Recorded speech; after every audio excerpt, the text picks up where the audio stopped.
Uh, I am Saksha Mittal, third year chemical engineering undergraduate. I am currently interning at Special Invest, which is an early stage venture capital firm. Prior to this, I was destined to join University of Texas A&M as a research intern, but due to the current COVID crisis, I wasn't able to join the program. So my internship experience in a whole was full of ups and downs, and I wanted to intern in the chemical core side, but here I am interning at a venture capital firm, which is way away from the chemical core. So yeah, but I'll try to guide you through different steps involved in the process in securing the internship at either ITC or HUL, or securing a good research internship, since I had prepared for both. I wasn't able to get through the interview process of ITC and HUL, but I'll try to cover all the things that will help you out to ease out the process and probably get an internship offer at those companies. Yeah, so I'll firstly give a brief about my profile. So at the end of the second year, I had a good CPI, so that reflected my academic rigor.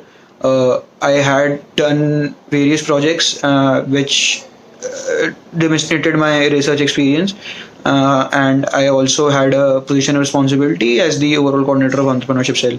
So coming over my projects that I had done, so basically I had done a project through the search program in my department in the second year summers, and apart from that, I had been a part of Team AUV for the past 1 year. So there I had a good research experience in the electrical side of the things. So these projects and this position of responsibility overall made my resume lively and towards a typical resume that ITC and HUL generally prefers. But nothing is fixed, so I'll just give what they prefer. But again, take in mind that nothing is fixed, and it is not that if you haven't done anything, you will don't stand a chance to get an internship there.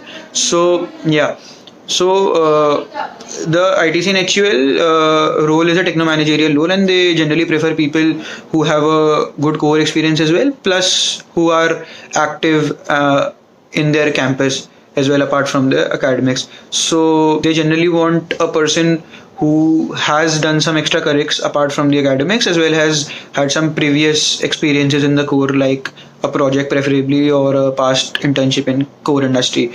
That would also be great. So these are some of the basic things that constitute the resume requirements of the ITC and HUL profiles. But so the process of the internship selection is a 3-step process, and firstly is the resume shortlist, second is the group discussion, and third is the interview round. So to get to the resume shortlist, things that I mentioned will typically ensure that you get past the resume shortlist. But again, nothing is fixed, so don't consider any fixed parameter in mind and be tensed about it. So once you are done with the resume shortlisting, then comes the group discussion part. Since it is a techno managerial role, they preferably want to see the leadership or team working capabilities of the candidate through the group discussion, and for that I would advise that you practice a lot. For personally, I had made a group with my friends, and we had practiced 7 to 8 GDs apart from the mock SPO GDs, and that made me well accustomed with the group discussion process. So I got through both the group discussions of ITC and HUL. So in ITC and HUL almost follow a similar pattern of the group discussion. So mainly you require to improve on your communication skills. The topics are mostly based on common sense, so you don't require any extra preparation for the group discussion part. So coming on to the interview process, so the third and the last step is the interview round. So through the interview, they want to get a sense of your understanding of the core subjects like thermodynamics, fluids, and apart from that, they want to get a more depth about the things that you have shown in your resume, basically the projects or the extracurriculars that you have done. And apart from this, some basic HR questions are there. So this is what consists of a typical interview of ITC or HUL.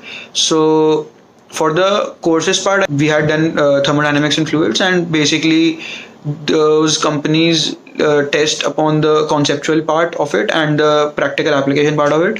So if you revise those courses well in advance, like 1 month back before the internship procedure starts, so it will be sufficient for you to excel through the questions that are asked in the interview from those subjects. Apart from that, coming on to the resume part, so they expect you to know everything that you've written in the resume, which is quite obvious also, but people generally don't go after the resumes very well. So I would advise that you are very thorough with your resume and you prepare a story in your mind around your resume and then go into the interview. That would help a lot to deal with the HR questions as well as the resume part of the interview. For the HR part, they ask questions like give a brief introduction about yourself, where do you see yourselves in 5 years, why ITC or HUL, what are your strengths or weaknesses. So these are some of the basic questions that are asked in the HR round.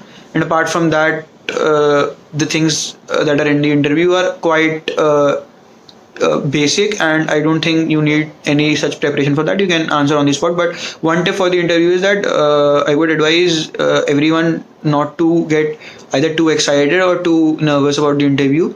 If you are well prepared, I think that will get you through the process. So some advice from my side for the internship season in general would be to make your resume as soon as possible and then get it verified from as many seniors as you can, because there will be many technical errors that you will make in the resume, and those errors would be easily identified by the seniors, and then it will help you to make your resume at least error free in terms of technicalities. So second advice would be to start preparing for GDs or any other preparation that goes in for the profile that you are aiming for as early as possible, because in the end days there are many procedural things happening apart from the academics as well, and you will not be able to focus much on the preparation part. So I would advise you to finish it up in the vacation once at least. So my third advice would be more on the psychological part, and I would say that you should be ready for every outcome. It won't be certain that you may be getting your desired internship. So start exploring for more alternatives and be open from the start and apply as many profiles as you can too.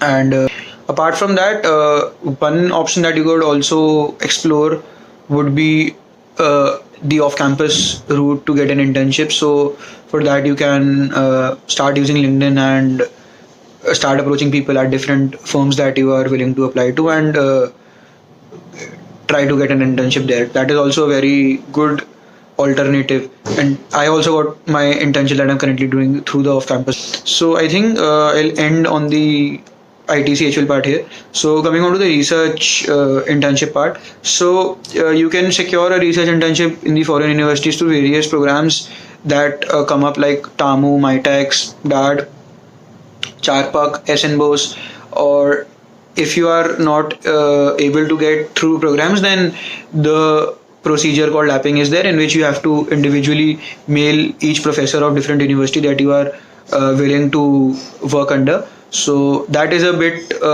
laborious part of the process, in which you have to database all of the professors of your liking and then mail individually. So in my case, wherein I got through TAMU, so the major selection criteria was CPI.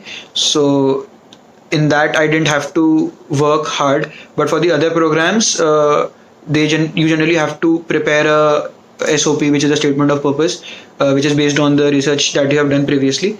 And apart from that, there are certain questions that they prefer to ask in the form of the application.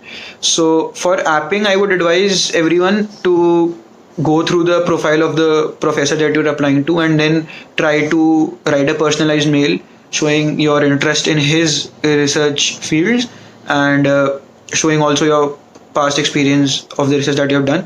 So I think these mails would get you through the apping process as well. since individual mailing takes a lot of time, I would advise you to start a little early. Like maybe in the month of September, you can start and do approximately 5 to 10 mails, 5 mails each day, for example. So that would majorly cover all the universities that you are willing to target.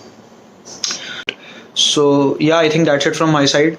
And feel free to reach me if you have any doubts or concerns regarding what I spoke in the video, or apart from the things, if you are concerned about any in particular regarding the research internship or the core internship in general. So I guess that's it.